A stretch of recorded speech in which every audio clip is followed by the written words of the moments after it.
Welcome. In this video, we'll guide you through the simple steps to remove notes from your favorites in Outlook on PC, following the latest update.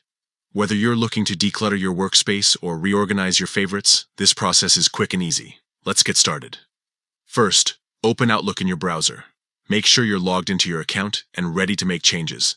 Once you're in, locate the three horizontal lines at the top of the page. This is your navigation menu. Click on it to expand the list of options.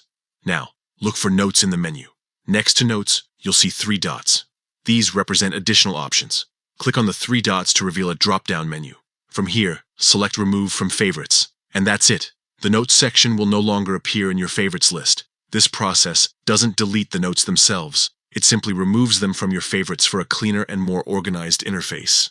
If you ever want to add notes back to favorites, you can follow similar steps and choose Add to Favorites instead.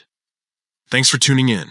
If this tutorial helped you, don't forget to share it with others who might find it useful.